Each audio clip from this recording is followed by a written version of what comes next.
Good morning, everyone. Finally, cherry blossoms are out. Huh? Yeah, everything is so beautiful now. So we're continuing with the topic that we began last Sunday, practical hints on meditation. And we started out with some of the complaints that people have about meditation, some of the questions that come up. Why is the mind always wandering? Why can't we go deep in meditation? Why don't we feel joy in meditation? Why do we sometimes feel drowsy in meditation, sometimes fall asleep? We have all of these issues that are common to everyone. We don't have to go into these. We all know them. We all experience them to some degree at different times. So this is a very common thing for all of us. And the big question is, how do we control the mind? We know the nature of the mind is that the mind is just out of our control most of the time. This is just something that we have to accept, that the mind is like that. As Swamiji says, like the monkey that's drunk and stung by the scorpion, possessed by a ghost. So all of these things, we know the nature of the mind. And we're told that through abhyasa yoga, through practice. So this is the first thing that we're told, that if we simply try to use our will to power, we try to bring the mind back every time it wanders away. We bring it back, it wanders away, we bring it back.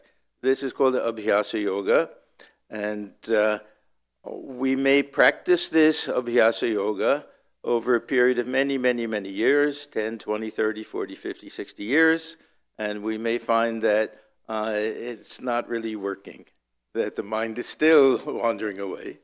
So then we're told that, well, we have to bring in this vairagya. We have to really lose this desire of the mind to go outward. And then we have to have anuraga, we have to have feel some real attraction for that reality within that we're trying to meditate on.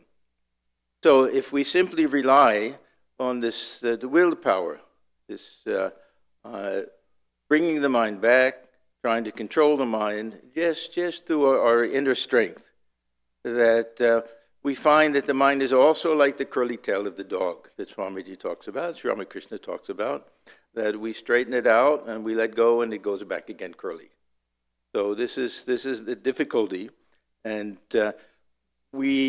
what I started out last week and what I'm trying to do here is to come up with different ways that we can try to control this mind other than just force, because force is very often not the best tack to take. Very often we force the mind, it rebels, and like a child will just get angry and say no.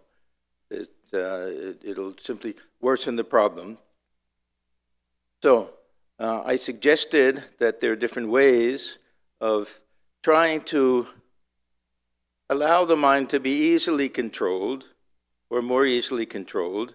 And one of the ways is to start to look at the mind and try to understand the nature of the mind and what we're accomplishing in meditation, to understand the process a little bit.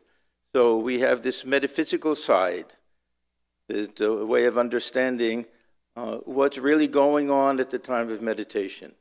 The point I really emphasized last week is that as long as we think of it as just a mental exercise in trying to control the mind, that it'll be difficult. If we start to understand that this is a real inner journey, that we're really trying to attain that divine treasure within, then it becomes a little easier. So this is that metaphysical side. And there'll be a psychological side. We'll get to this in later talks also. And there'll be a lot of practical things that we can do. So this is how we started last week, that meditation is not simply about technique, that it's about substance, it's about content. And it's not enough to simply know what we're doing in meditation, but why we're doing it, what the mechanism is. See, if we drive a car, we can be very, very good drivers, perfect drivers, simply if we're told, turn the key and the car goes on. We don't have to know that the ignition there'll be some spark, and I don't even know these things, and pistons will go up and down, and axles will turn, and all of that. That there's some people who know everything about a car. They may not be good drivers. Some people may not know anything about how a car works, but they're good drivers. Meditation is the opposite. In meditation, the more we understand about how it works, the better we'll be able to do it. So this is how we started last week, and trying to see this meditation as not merely a function of mind and imagination, but to see it in terms of this divine play, how this consciousness is playing at that time of meditation, either as the witness or as the object, all different ways that we can look at this process of meditation.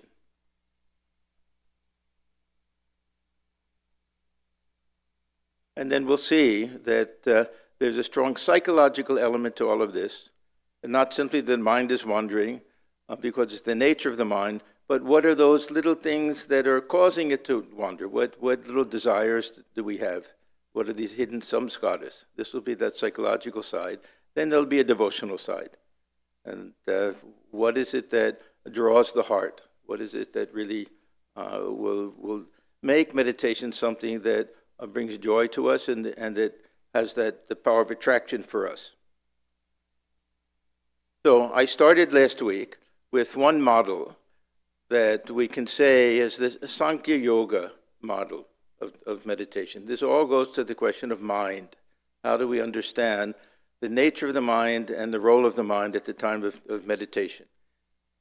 Now, confusing part is that there'll be a Sankhya model and there'll be a Vedantic model.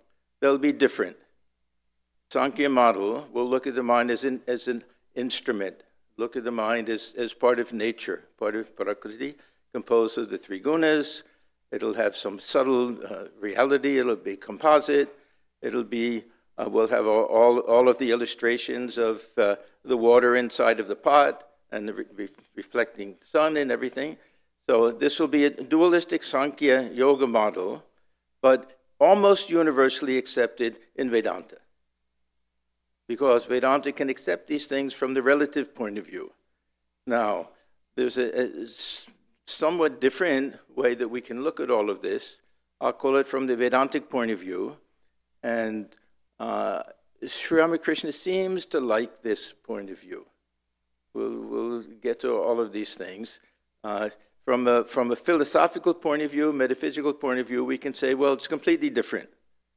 But with meditation, these things are more about what is our attitude and our understanding, and how does that enable us to go deeper in meditation. So we'll find that there's a Vedantic point of view where we don't have to look at mind as a kind of instrument.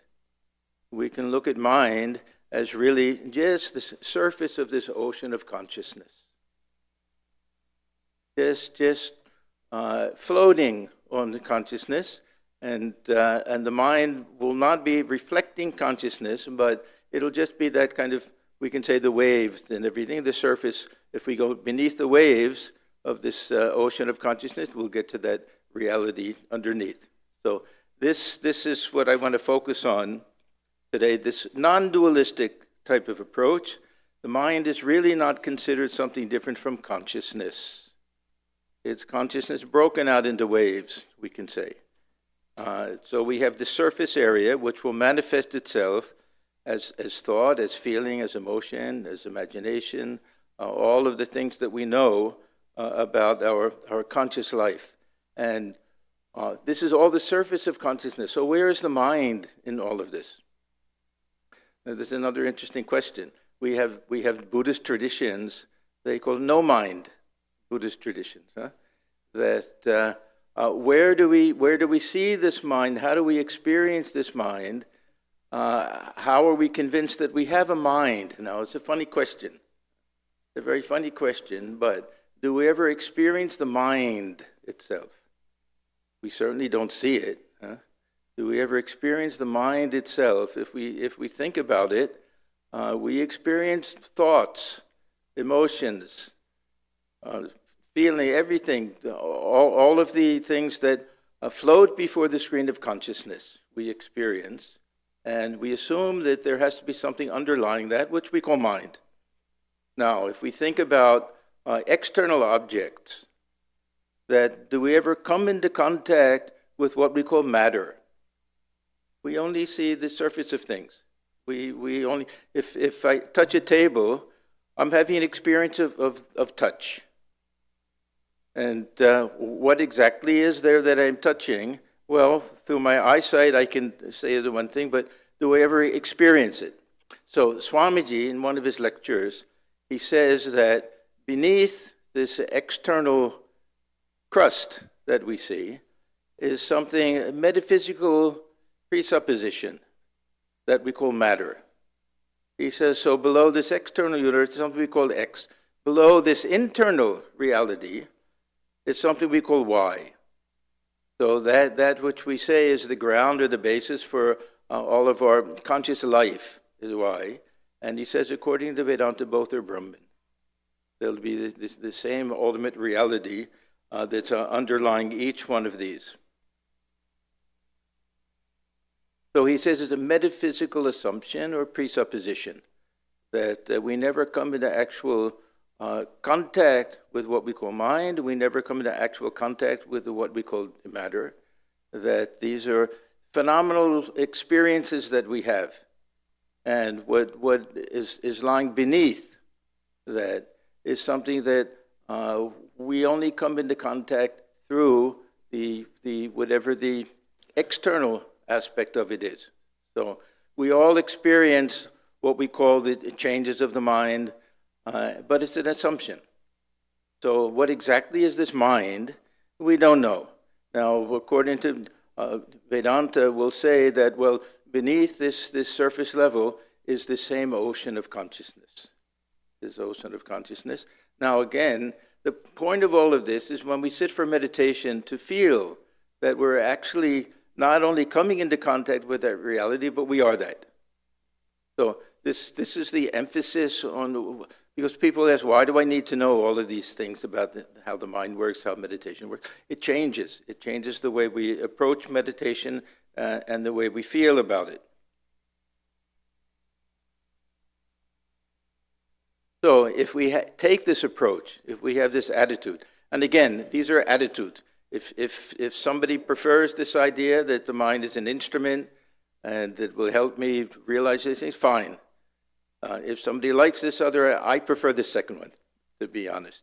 I think there's something very charming about this idea, and metaphysically it's something very nice, that we can understand that we go deep within, we try to go beneath the surface of the mind. We're not just going into some psychological area, that we're entering into that ultimate reality itself. That's the ground of our very being. And this individual mind is nothing but just this little top portion of the ocean.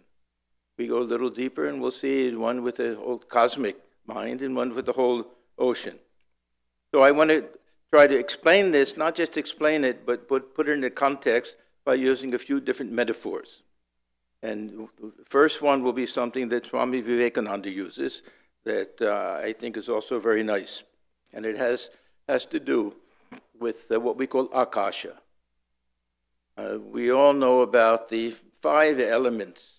There are 5 elements that, at least 4 elements that are in common with most early metaphysical systems that we have. That air, fire, water, earth. And then the 5th one is ether, akasha. Some of the traditions just have 4. And then this 5th one, this akasha is a little bit different because akasha, space, it's almost a non-element.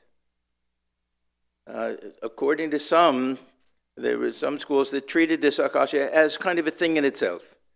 That it is an element, it's that which separates things. If you don't have space, everything is touching.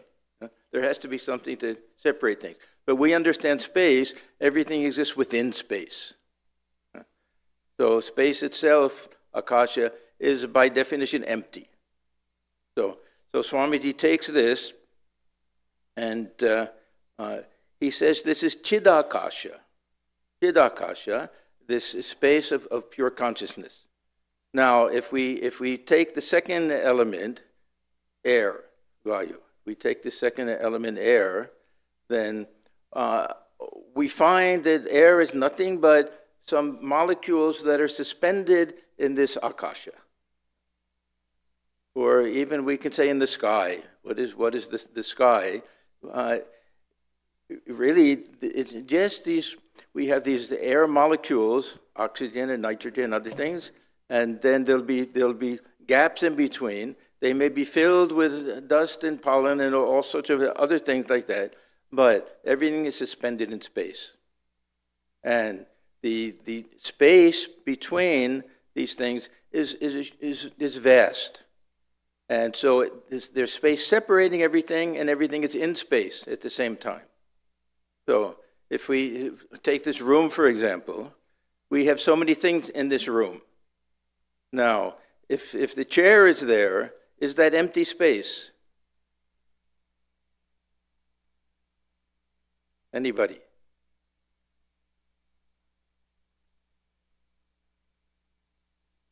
See, it has to be empty space, otherwise we couldn't put a chair there. So it's both empty and full at the same time. It's both empty and full at the same time.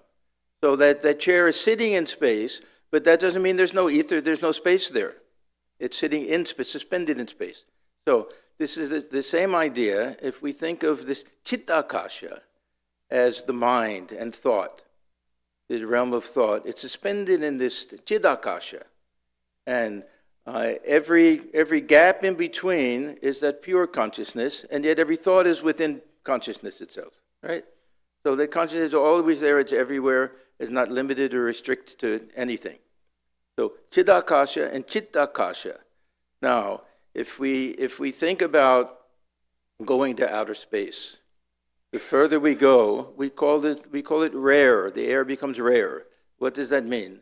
It just means there's more of bigger gaps. Huh?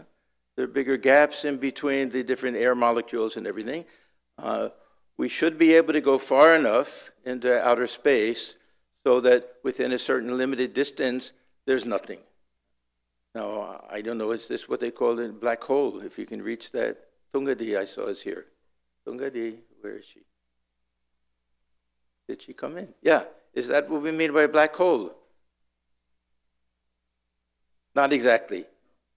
But anyhow, it'll have the power of a vacuum, something like that. If there's nothing there. Anyhow, forget about that. So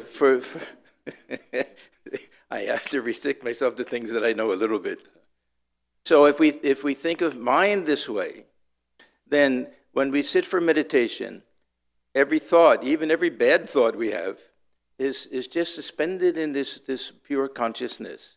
And if we can stretch that period of that gap between one thought and another, we have that experience of pure consciousness.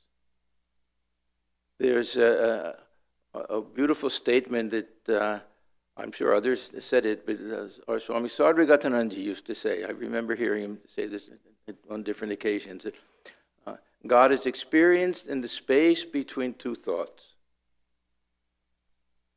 Because what is it? That space between the two thoughts, just like the space between the two molecules, is infinite space. It's infinite space. Space is not restricted by anything. We have this example in Ghatakasha, the space inside the jar, and Mahakasha, the space outside of the jar, that the jar doesn't define space. The space is not confined within the jar. If we pour water in it, that water is confined within it. But space, if you move the jar, you're not moving the space inside of the jar to another place. The jar is moving within space.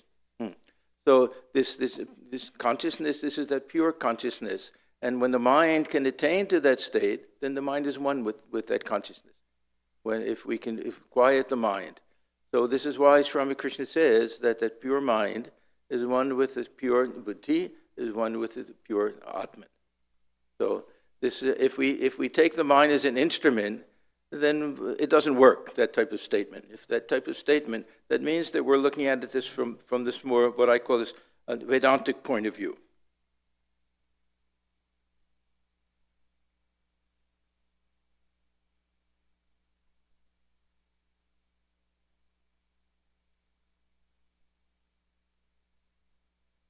So if we look at it this way, then when we sit for meditation, we can feel that just as the astronaut can go into outer space and go into those regions where the air is very rarefied, that we can make it a journey into inner space and feel that going deep within, that we're also going from just this Chidakasha to experiencing that Chidakasha, to experience the consciousness in which everything is suspended.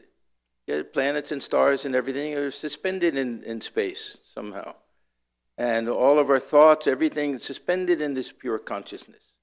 So even while we're having thoughts, we can have that feeling that all of this, how is it suspended? By being observed as the witness. We can have that feeling that that divine consciousness is there in the midst of every thought and every feeling that we have. And if we can make the mind quiet and still, then we can have some experience of this Chidakasha as consciousness itself, that purified mind. Purified mind means a quiet mind, still mind, becomes one with this infinite space of pure consciousness. So we go deep within, we enter into these purer and purer realms that we have, and we can feel that we're entering into that level of the self. Beneath the surface level of the self is the personality. That personality level, that ego level, and you go a little bit deeper and we get to the psychological level, but we're entering, just as the further we go into outer space, the further we go into inner space, we're getting into that city of Brahman that dwells within the heart. We're getting to that area of this ultimate absolute reality. We may say even beyond personal God, that real ground of our being, that pure Brahman, that city of Brahman dwelling within the heart. So this is one analogy that is very helpful, I think, if we understand that what we call mind is nothing but these little things floating in the space of consciousness, thoughts, feelings, emotions, and everything. This helps us eliminate this firm conviction that we have of being people, individuals. We're just a collection of these thoughts and feelings and emotions, and all of these thoughts, feelings, and emotions have some habitual level to them, samskaras. And all of these things give us the appearance of character, give us the feeling that, yes, I'm an individual person. This is a way of understanding this play of consciousness and what we call mind, that this ego is nothing but an idea. This feeling of personality is just this idea that we have of who we are and what we are, and there's no real substance to it. The real substance underlying it is consciousness itself. So one analogy. Another way of looking at all of this is to look upon Brahman not as this infinite absolute space, but as this vast ocean of consciousness. Real, if we think of the ocean itself, that each individual is like a wave or a little patch of that ocean with a series of different waves in it. And underneath this is, of course, the ocean itself. So we dive a little deep beneath the mind, and we reach that ocean. This is why Thakur is always saying Dubdao. This is why I asked him to sing that song. This Dub Dub Dub Rup Chagare, a very beautiful song about diving deep. So what Thakur used to say, you dive deep into that ocean of consciousness, just below the surface of the mind, upholding the mind.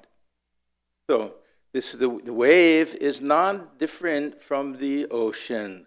Wave is just water, the same water that we have in the ocean, but it's broken into a wave. It has a surface, it has name and form, and we can distinguish it from other portions of the ocean. We can feel some sense of distinction. Thakur says the stick of ego is like something lying on the surface, the ego lying like a stick on the surface, giving the appearance of separation, but there's only this ocean of consciousness.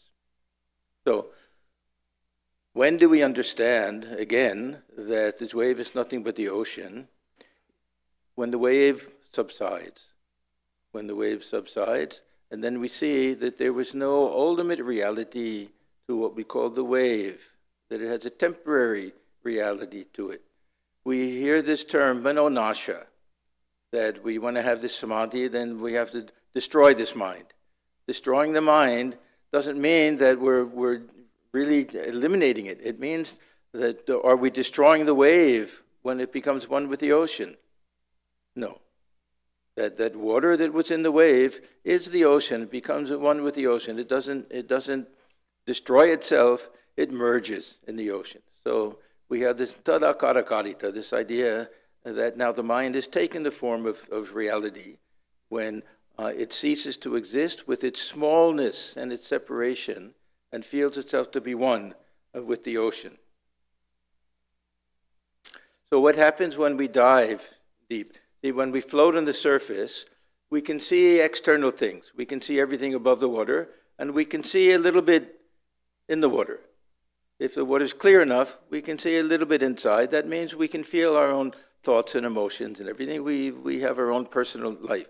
When we dive deep in the ocean, the first level will be when we no longer see things above the surface. So this will be our pratyahara. This will be withdrawing the mind from the senses. Now, what do we see at that level? Now we can start to understand some of these psychological elements. We may experience these things in meditation. We may get some deep insights into our personality.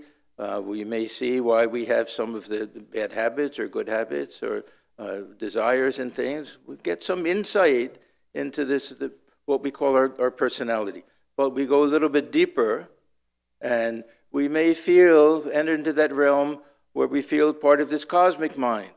Now, Swamiji, at one time, you'll remember this incident, I think most of us, that he was talking to his brother disciple, Mahapurush Maharaj, Tarakda, and he was telling him about how he had the power to read somebody's mind. So Tarakda, he said, okay, then you show me. And he said, all right, you sit for meditation and think something, I'll sit for meditation. And after a few minutes, he said, you were thinking this. And he said, yes, how did you know? He said, because I brought my mind to that level where it's dwelling within this cosmic mind, the same level that your mind is dwelling in that cosmic mind, and there I could communicate at that level. So the deeper we go in the ocean, we can go into that level of cosmic mind, then we enter to a level of simply feeling an emotion. The mind is still, no longer thinking or anything. Now we're getting a little closer to this real goal of meditation. Now we can feel some sense of the divine, some really devotional type of feeling, and we can enter that realm where we get to the bottom of the ocean, doob, doob, doob, and this is where Thakur says, the gems are lying there. So this will mean that we can enter into that state of bhava samadhi, where we can have all types of experience, that realm of the personal God. Now, the jnani will find a section of the ocean, a portion of the ocean, that's far deeper than that. So the jnani will reach a point where it's so deep that no light can penetrate, where there's only darkness there. And that darkness will be the experience of this impersonal absolute reality. So both are diving deep within, and with a different mindset and a different spiritual attitude and the different practices maybe, they'll experience God either as personal or as the impersonal absolute. So we have these two Bengali songs that represents these two ideals. I was hoping we'd get both of them, but we got the first one. So, doob, doob, doob, rup chagare amar mon. I'll give the English translation that we find in the Gospel of Sri Ramakrishna. Dive deep, O mind, dive deep in the ocean of God's beauty. If you descend to the uttermost depths, there you will find the gem of love. So this is that devotional mood and devotional experience. What we get out of meditation very often will depend on what we want to get out of meditation. It'll depend on our spiritual mood and spiritual attitude.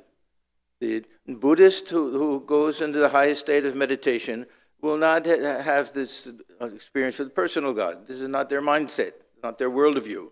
They'll have some experience of the perfect transitory nature of the world and the ability to transcend all of that.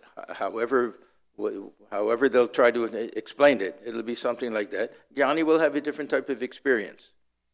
So it's all the same ultimate reality approached from different levels and different aspects, and we have different types of experiences. So for the jnani, we have this other song. Nibir antare ma tor chomoke o rupa rashi. This is a very beautiful song. This is a song to meditate on. This is one of the most beautiful songs that we have. It says, in dense darkness, O Mother. This is those who worship the Divine Mother in her absolute form. No personal loving mother, take the child on the lap.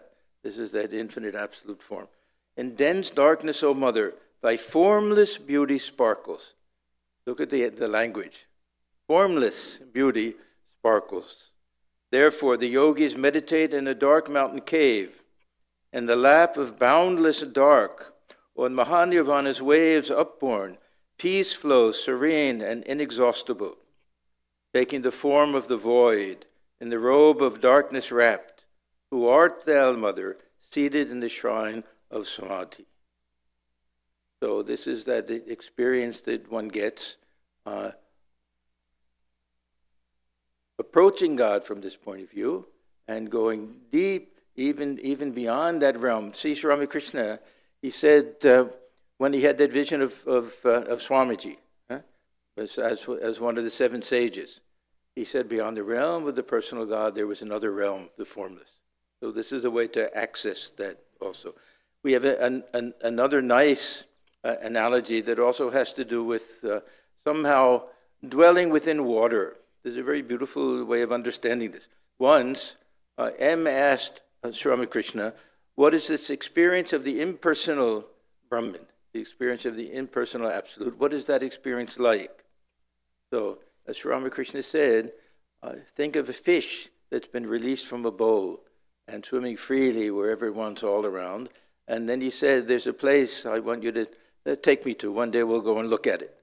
This Moti Shil's garden house. They had a pond there where they kept fish, and they wouldn't allow people to fish or to catch the fish. People would come and they would throw little pieces of food and things, and just to see the fish just joyfully, no restrictions, swimming all around. He said, this is that feeling of the Absolute. Or sometimes he would say, like a bird released from a cage. That just no restriction, just feeling that perfect feeling of freedom. So these are two very beautiful analogies that we have for what we feel like if we can experience this infinite peace and freedom and feel ourselves to be unrestricted, unbound by this personality. This personality is what limits us and restricts us, much more than the body idea, this personality idea. So if we can transcend that, then we'll experience that pure freedom and joy. This is the other element, that tremendous joy that we have. So this is another way of trying to understand that the mind does not really exist as just another entity in the world. That this what we're called mind is really this infinite reality. That the bird itself is restricted. Mind feels restricted, and then it gets freed from this cage of ignorance, and just joyfully can fly all over. Or the fish can joyfully swim everywhere in this ocean of pure consciousness. So in meditation, if we get a taste for this, now remember, this is all background. We all have our instructions in meditation. We're trying to focus on something. We're not necessarily going to sit and try to meditate that we're birds flying around. But this can be in the background. This can be the mindset that we have and our understanding when we sit for meditation. That way it's helpful and can be combined with any other type of meditation. So this way we can feel that at least temporarily that we've freed ourselves from this cage of the body and the mind and the senses and the personality and the ego and everything. And we can unrestrictedly fly wherever we want with great joy and great peace. So, as I say, this is known as manonasya, but I don't like this idea that the mind is just destroyed. Literally it means that, destruction of the mind. If the mind is destroyed, there's no coming back into it. So it means that temporarily, this mind is not an ordinary mind. This is why Sri Ramakrishna, whenever he was questioned about this, people would say to him, God cannot be realized through the mind. Okay, this is beyond mind and speech. This is a very standard thing.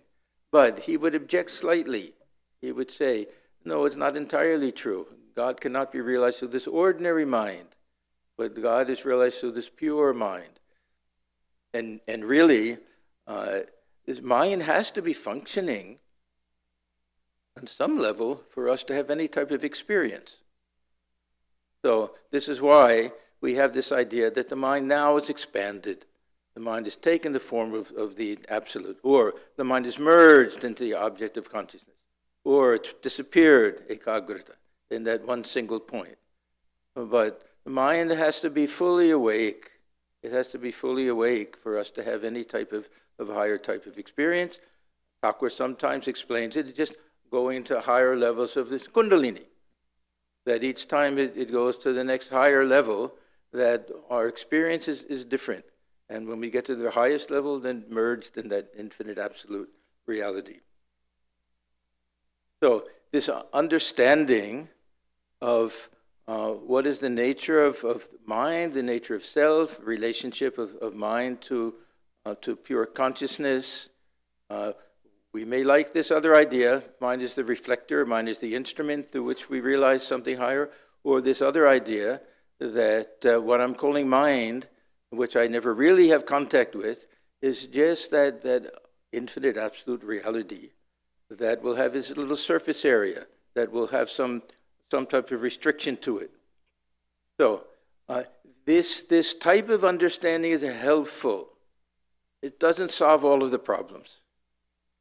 We shouldn't think that now I have this solution, that now I know if I simply remember all of these things, that the mind won't wander. It'll still wander. It'll still wander. So this is why this series of talks doesn't end today. That there'll be so many other things that we want to try to understand. When we talk about purifying the mind, it's not just making the mind still.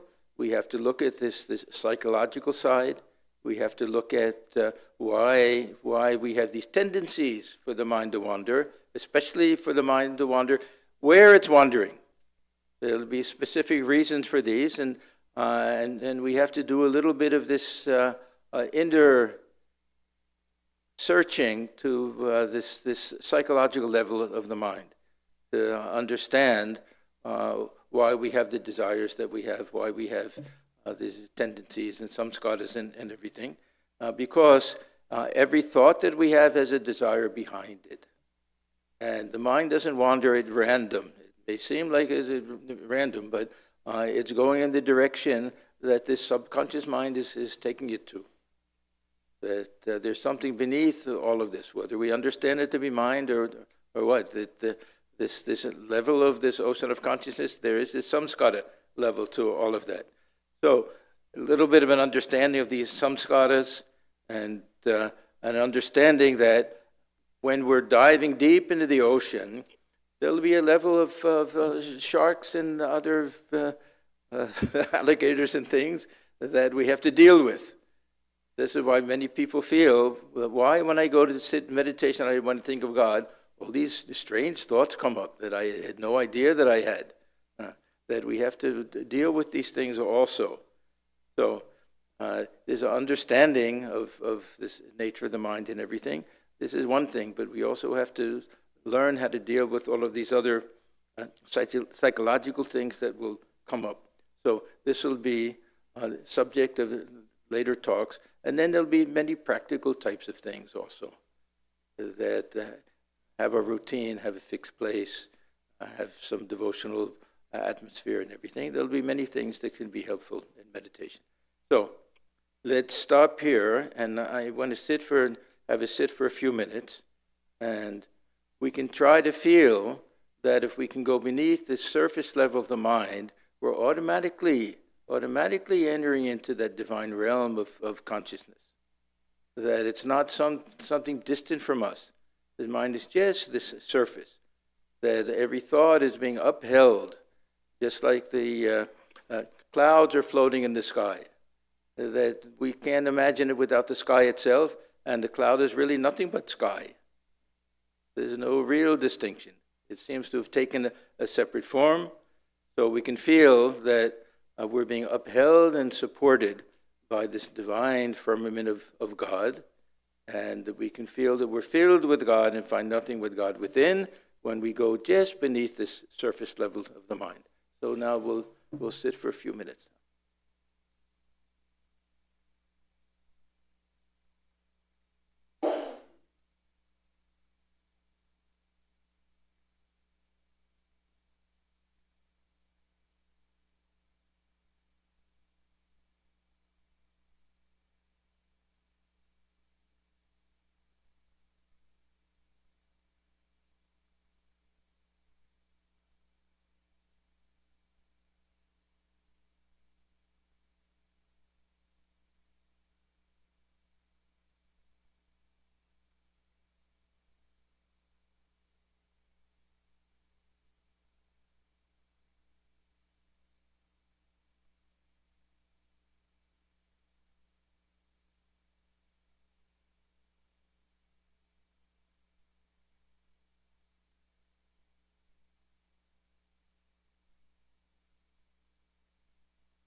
Sri Ram.